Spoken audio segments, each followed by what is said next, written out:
1746년 프랑스 가난한 농부의 아들로 태어난 고야는 궁정 화가가 되어지는데요. 82세까지 파란만장한 삶을 살았던 고야의 이야기 시작하겠습니다.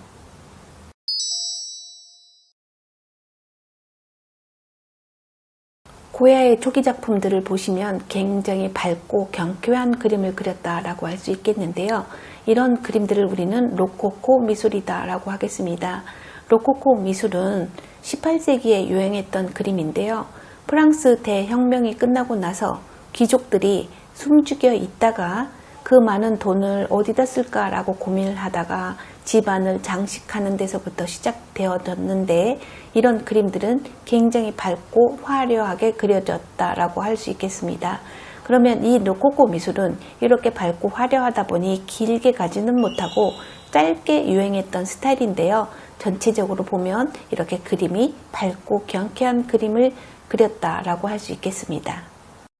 고야는 82세까지 살아가면서 굉장히 많은 그림들을 남겼는데요. 이 그림은 전쟁 그림으로 가장 유명하다라고 할 수 있겠습니다.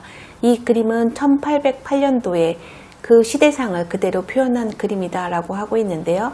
프랑스에서 스페인에 쳐들어와서 많은 스페인 국민들이 죽음을 맞이하게 되는 이 아픈 사연을 그림으로 표현한 것이다 라고 할 수 있겠는데요. 5월 3일에 그려진 그림이 되겠습니다.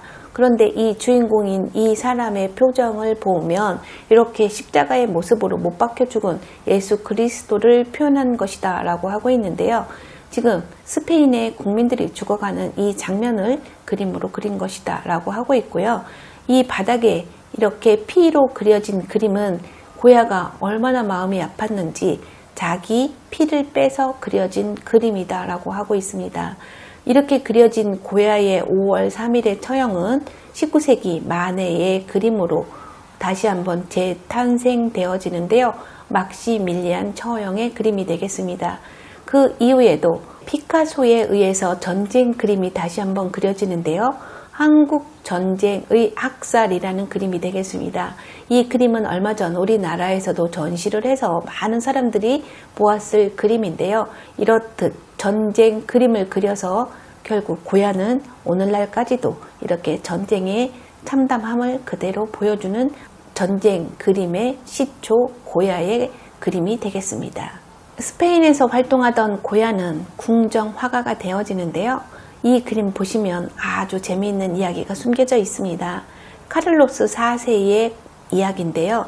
이 그림은 지금 왕과 왕비를 중심으로 그림을 그려졌어요.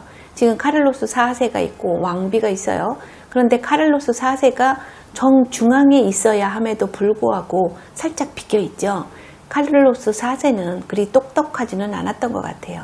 그래서 왕비에게 휘둘려온 삶을 살았다라고 알려져 있는데, 이 그림에서도 왕비보다 중앙에 있지 않고 약간 비껴 있는 그림이에요. 그러니까 카를로스 4세가 어찌 왕을 이렇게 가운데 놓지 않았느냐라고 이야기를 하니, 고야가 왕이시여, 당신은 남보다 한 발 앞에 서 있지 않습니까? 라고 해서 이 위급 상황을 모면했다라고 하고 있습니다. 그러면 여기 중앙에 서 있는 왕비를 보세요. 그럼 왕비는 굉장히 예쁘게 그려졌는가요? 그렇지 않죠. 약간 나이 먹은 그런 왕비로 그림을 그려졌고, 목은 굉장히 쭈글쭈글하게 그려진 것으로 보아 아마 왕과 왕비를 조롱하면서 그린 그림은 아니었느냐라는 생각이 들지요. 그런데 왕비가 손을 잡고 있는 두 명이 있는데요. 이렇게 손을 잡고 있는 두 명은 공주와 왕자일 텐데요. 그러면 카를로스 4세의 아이였을까요? 일설에 의하면 요 옆에 있는 애인의 아이다라는 이야기가 되겠는데요. 그럼 이렇게 잘생긴 남자는 누구냐? 왕비의 정부가 되겠습니다. 고도이라고 하는 젊은 청년이 되겠는데요. 아마 나이 차이도 많이 나는 이 정부를 아주 가깝게 지냈다라고 하고 있어요. 그런데 얼마 지나지 않아서 총리에 앉힌 걸 보면 모든 권력은 왕비가 갖고 있었던 것은 아니냐라는 생각이 드는 그림이다라고 할 수 있겠습니다. 지금 왕을 중심으로 뒤편에 있는 왕의 가족들을 그린 그림인데요. 한결같이 예쁘지는 않죠.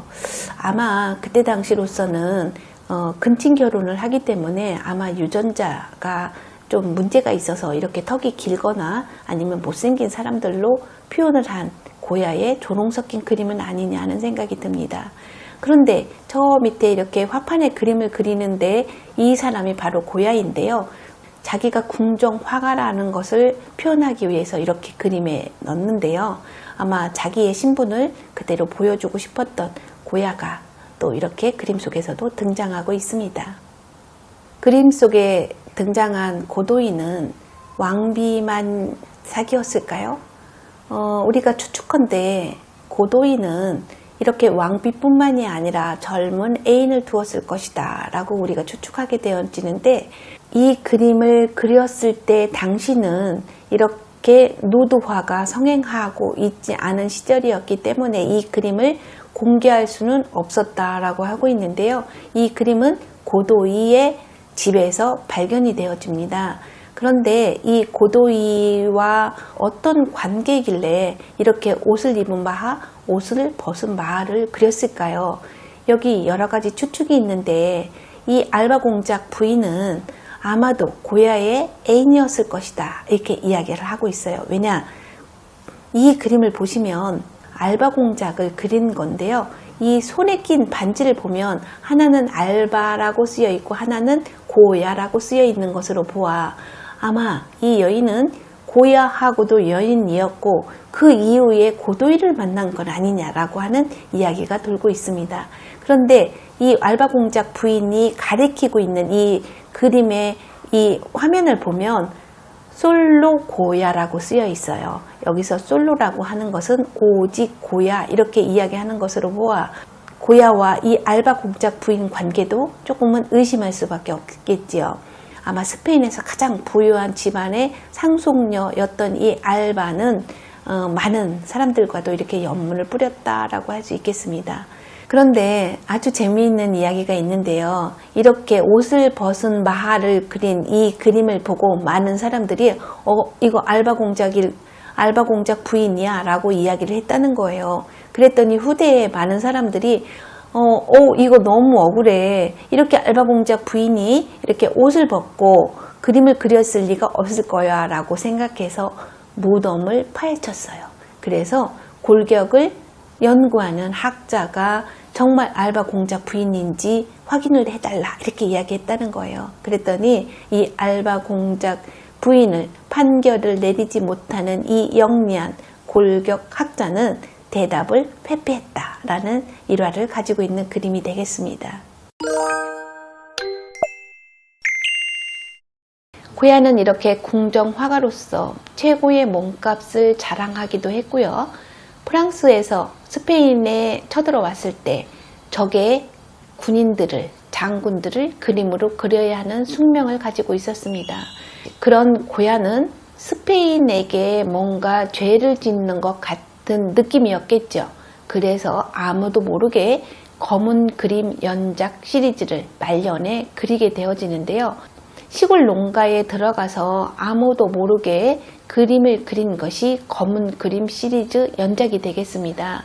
아마 스페인을 저버린 것에 대한 자기 회한은 아니었을까 하는 생각이 드는데요. 어느 백작이 그림을 구입하고 그 집에 가보니 아주 깜깜한 벽에 회벽을 바르고 그림을 그린 고야의 그림을 발견하게 됩니다. 그래서 이 그림은 검은 그림이다 라고 하고 있는데요. 이런 그림들은 다 말년에 그려진 그림이에요.